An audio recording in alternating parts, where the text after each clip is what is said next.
Why don't you stand over there and see how I look? Are you taking all my beverages away? Come on. Do you know how much dust is down here? Okay. So people can get to know. I'm kind of nervous. Okay. You ready? Yeah, I was born ready. What made you decide to get into real estate? Oh my God. Okay. What got me into real estate? I didn't have much of a choice. I actually didn't have much of a choice. 2015, I was just given an offer to move to St. John's, Newfoundland for work. I was working with a different company at the time. And that was also the same year that my dad passed away. And it was, I don't even know how to talk about it really. He had just gotten a new gig. I just moved away from home for the very first time outside of Halifax. There was a lot going on. What happened is I had to come back and help the family out. Hung up the boots for what I was doing there, came back to Halifax, Nova Scotia. I gave my 18 months notice to the work, flew in, plane landed, literally get off the plane, walked to the DMV. We incorporated a property management company, my business partner and I. Came home, filled out all the documents, and within like 48 hours, I had a management company with no properties. But at the same time, I also thought it would be smart for me to get my real estate license, just to know what's going on in the market, understand how it all works. I had no idea at that time how to even tell the difference between like a hot water tank and a furnace when I got into real estate. But essentially, it was I had to do it. I didn't have any other choice at the time. Would you say it was something you were passionate about? Real estate? Absolutely not. No, this is a good question because a lot of people talk about passion. And they talk about needing to be passionate to be successful. And I think there's an element of truth to that for sure. I think you can go from being super good to like the best in the world if you've got that passion. But I think going from like average, below average, good to like great, you don't need that passion. No, I didn't have passion for real estate. I could have got into real estate when I was like 18, 19, 20, 21. I was in real estate at like 16, 17. I saw buildings going up. I had to clean and sweep new builds in Halifax. My had friends that were builders. My buddies' parents were developers, some of them, acquaintances, whatever. But no, I didn't like real estate. I didn't like it. Real estate reminded me so much of like the old like white man in an oversized suit that like has the comb over and just talks in words and language that I wasn't comfortable with. Like Q3, Q4, and this stuff that just really made me uncomfortable. So I just thought, I don't like real estate. Have your thoughts on real estate changed as you've been in the industry? Yeah, 100%. How so? Okay, so first of all, I started liking real estate when I started getting better at it, and now I love real estate because I'm really good at it. I know a lot of stuff. I know property management, I know investment side, I know how to underwrite, I know buying, selling, I know negotiation tactics, I know how to approach conversations, I know how to price homes really, really well, and my confidence got really, really high. Like I'm confident right now. Like so the passion followed the confidence. The passion followed after I was in the vehicle and rolling with it. But I really like real estate specifically because of what it can do for me and my family. Your passion for it has changed. Oh, yeah. It's so what it can do for me and my family, essentially, man. I think that real estate is the vehicle that gets me to my end game the fastest, which is like financial freedom. Set up, have things that my girls and my kids can build off of. All of the things that come with it, the passive income. Dude, it's challenged me in terms of how to like learn how to read people and again, the number side and underwrite and the conversations. And at the end of the day, I can go to any room tip and everyone wants to talk about real estate. Doesn't matter if you like are renting and have nothing to do with anything or if you are, top investor. Everybody, it's like weather and real estate. If your business had a theme song, what would it be? Damn. You know what's on my social right now? All the Above by Mano. So at the top of my profile, that's the song that plays. So I think I got to stick to that in terms of your question. All the Above by Mano is the theme song of my life right now. Okay, what's the best compliment somebody can give you? That's easy.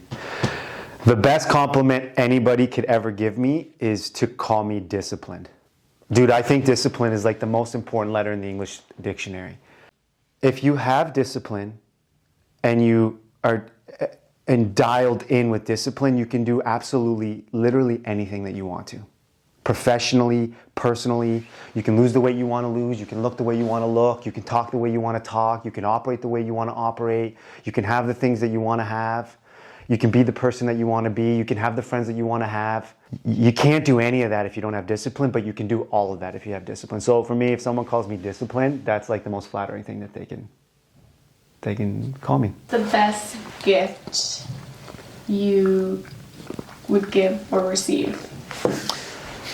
The best gift I would give or receive, to me, the best gift that you can give anybody and the best gift I can receive is actually literally someone's trust.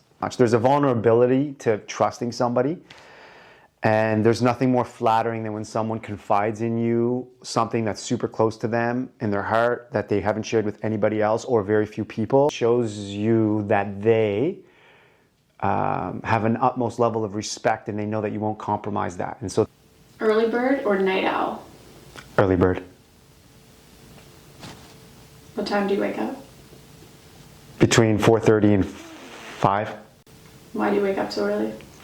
Okay. I wake up so early because originally, I never had to. Originally, I started waking up early because when I started reading a lot more, self-development a lot more, when I started following a lot of people, before social media, before Instagram actually literally existed, before any of the real like social handles, it was a lot of that stuff, books. And there was one thing that they all had in common. It didn't matter if they were sales, business, leaders, they all woke up at 5 a.m. in the morning. And so I just simplified my life and just said, I'm going to start doing that. There's probably some benefit to it. We got 2 little girls. I got to get my workouts in. I've got clients to address. I've got business to hear to. If I got up any later than that, my day would be ruined. So, early bird. Good question. Describe a difficult time in your life and what you learned from it. Describe a difficult time in my life and what I learned from it. God, the last so many. Personally, when Dad passed away, like, what do you do with that? You know, what do you do with that? And we kind of, we didn't really know that he was as sick as he was. Greek parents, very private, don't share anything with anybody. Vulnerability is not a good thing. Expressing weakness is not a good thing. So that was the mindset. So they kind of sheltered us from it. When Dad died, that was insane. I was in my 20s. My brother was in his 20s. Left my mom, left my brother, myself with a lot of stuff to have to deal with and handle. What I learned from it, his death confused me so much that I went on to this journey of trying to figure out my life and find people to replace the void that the void that was created through his passing. And at the time, I had no idea that's what I was doing. I didn't realize, it wasn't a conscious decision to say, I'm going to go get mentors. I'm going to go find somebody that makes me feel like they're my dad. I was just searching. But what it led me to do was it led me to meet people in person like Grant Cardone. I've been at, I don't know how many 10X conferences with him. Got a chance to speak on their stage virtually with Jared, which was really super cool. I follow Patrick Bet-David. Some of these guys that a lot of the people here will know who they are, but it sent me on this journey of meeting people, getting outside my comfort zone, looking and trying to understand and get answers to questions that I was formulating. So, do I wish he was here? 1,000,000%. Did I learn a lot? Everything I feel I know and utilize now essentially came off of lessons from the day he died till 30 seconds ago. Okay, and last one. What's one thing that people would be surprised to know about you? Maybe that's a question for you. I got a lot of quirks, apparently. Well, here's some brags, I guess. So, brag number 1 is that I was the first male in my entire family, both sides, to ever graduate from university. So my parents had a high school degree, allegedly. Haven't seen a copy of either of theirs, but allegedly. First time I rode on a private jet was in 2015 as well. I got a call the night before from my director. He goes, Pete, it was 11 o'clock at night, 10:30, 11 o'clock. We're flying to Newfoundland tomorrow. And the big man said to bring the new guy along. and you're the new guy. I jumped out of an airplane because I lost a bet. That's kind of cool. And then a bunch of random stuff, dude. I got like OCD, straight up. Let's just call a spade.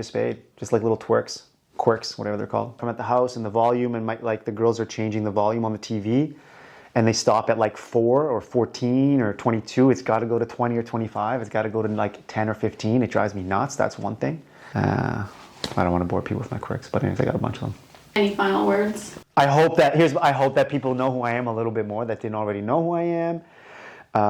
Yeah, we're talking about real estate. You asked me about that, but like the reality is I'm passionate about like sales in general. It's like a sport to me. There's goals, there's victories, there's losses. It's fun. You get to be energetic. I like it because like you get to be like who you are instead of having to be like what you might think the role you're supposed to be falling under looks like, right? Stiff, bored, business suit, like tie, boom, just kind of the way we were raised. If you were a professional, that's how you conducted yourself. I love the way the times have changed in terms of everyone, just transparency and authentic and just be yourself to the max. I think that's super cool because now it's not the dusty old man in the oversized suit. It's the fit, young, energetic guy who knows numbers but also can have a good time.